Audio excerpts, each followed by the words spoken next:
Hello viewers, সবাইকে take day পড়ে স্বাগতম। আজকে আমরা দেখব যে কিভাবে আমরা একটি স্ট্রিংকে কপি করতে পারি strcpy এবং strncpy ফাংশনের মাধ্যমে।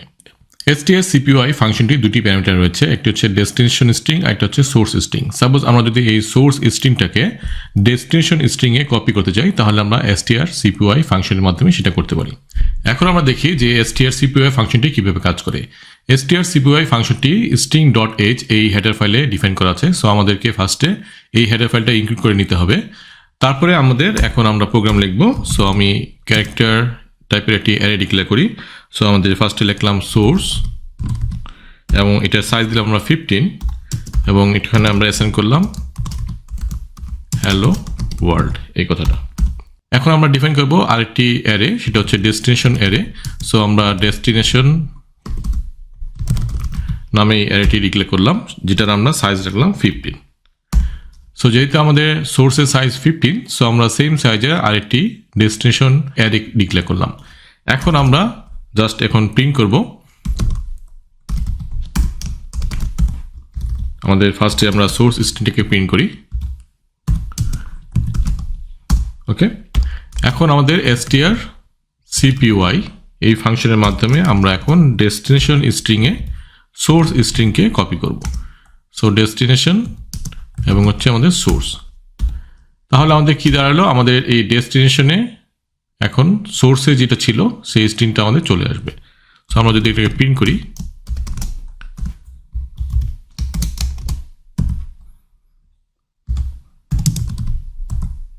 ওকে, সো এখানে আমাদের একটা নিউ লাইন দিই, তাহলে আমরা বুঝতে পারবো, সেপারেট করতে পারবো। আমি এখানে লিখেও দিই যে কপিড স্ট্রিং।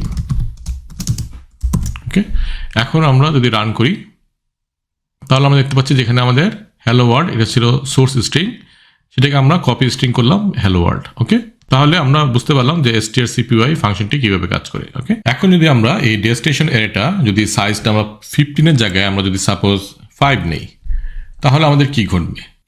যেহেতু এখানে ডেস্টিনেশন অ্যারেটার সাইজ সোর্স অ্যারে থেকে ছোট, সেক্ষেত্রে আমাদের এখানে ওভারফ্লো ঘটবে এবং আমাদের অনেক ক্ষেত্রে প্রোগ্রাম ক্র্যাশ করতে পারে অথবা আনওয়ান্টেড বিহেভিয়ার দেখাতে পারে।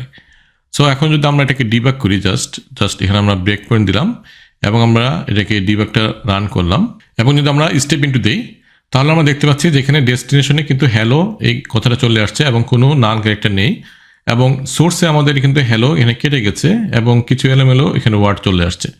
সো তার মানে এটা আনওয়ান্টেড বিহেভিয়ার আমাদের দেখাচ্ছে।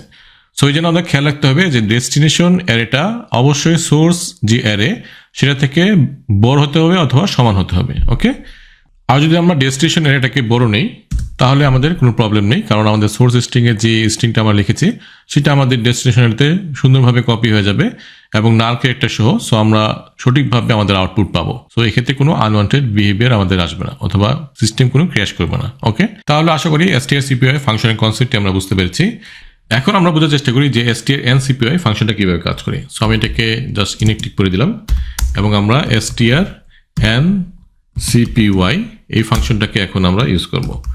সো এই ক্ষেত্রে আমাদের কি ডেস্টিনেশনে সোর্স স্ট্রিংটা কপি করব আমরা, এবং এখানে আমাদের আরেকটা প্যারামিটার অ্যাড হবে যে আমরা কতগুলো ক্যারেক্টার আমরা সোর্স স্ট্রিং থেকে ডেস্টিনেশন স্ট্রিংয়ে কপি করতে যাচ্ছি। সাপোজ আমরা এখানে টোটাল 12টা ক্যারেক্টার আমরা কপি করতে যাচ্ছি, তাহলে আমরা 12 দিলাম। তাহলে আমাদের এখানে যতগুলো ক্যারেক্টার আছে সবগুলোই আমাদের কপি হয়ে যাবে ডেস্টিনেশন ক্যারেক্টারে। যেহেতু এখানে ডেস্টিনেশনের ক্যারেক্টারের সাইজটা অনেক বড় আছে, সো আমাদের কোনো প্রবলেম নাই। সো আমরা এখন যদি এটাকে রান করি, তাহলে আমরা দেখবো যে এটা আমাদের কপি হয়ে গেছে। সো আমাদের হ্যালো ওয়ার্ল্ডটাই প্রিন্ট হচ্ছে। ওকে, কিন্তু এখন যদি আমাদের এই সাইজটা আমরা এখানে যেটা নিয়েছি এটা থেকে কম হয়ে থাকে, সাপোজ এখানে যদি 5 হয়ে থাকে, তাহলে কিন্তু আমাদের কি করতেছে, এই ক্ষেত্রে কিন্তু আমাদের ওভারফ্লো হয়ে যাবে, তাই না? আমরা এখানে ডিফাইন করছি 5, কিন্তু আমরা নিতে যাচ্ছি এখানে 12টা ক্যারেক্টার, তাহলে এই ক্ষেত্রে আমাদের ওভারফ্লো হবে। সো অনেক ক্ষেত্রে এটা আনওয়ান্টেড বিহেভিয়ার দেখাবে অথবা এটা ক্র্যাশ করবে। ওকে, এই জন্য এটা খেয়াল রাখতে হবে যে ডেস্টিনেশন এরিয়াতে যে সাইজটা আমরা নিব সেটা থেকে যেন এটা ছোট হয়। ওকে, সো আমরা একটা 50 আবার করে দিলাম। এখন আমরা যদি একটা কাজ করি যে আমরা এখানে সাপোজ 2টা ক্যারেক্টার নিতে যাচ্ছি। ওকে, যেটা আমরা ফুল এই স্ট্রিংটাকে না নিয়ে 2টা ক্যারেক্টার নিতে যাচ্ছি। তো strncpy ফাংশনে কি হয় যে লাস্টে কিন্তু নাল ক্যারেক্টার অটোমেটিক অ্যাড হয় না। সো আমরা যদি দুইটা ক্যারেক্টার নেই তাহলে আমাদের HE01 এই দুইটা আমাদের আসবে, পরে কিন্তু আমাদের নাল ক্যারেক্টার পাচ্ছে না, সেক্ষেত্রে কিন্তু আমাদের একটা আনওয়ান্টেড বিহেভিয়ার দেখাতে পারে। সো আমরা জাস্ট এটাকে রান করি এখন। সো আমরা দেখতে পাচ্ছি যেখানে HE তারপরে অ্যাড আসতেছে। ওকে, যেহেতু এখানে নাল ক্যারেক্টার পাই নাই, সো আমাদের এখানে অ্যাড আসছে। সো এই জন্য আমাদেরকে নাল ক্যারেক্টারটা অ্যাড করে দিতে হবে।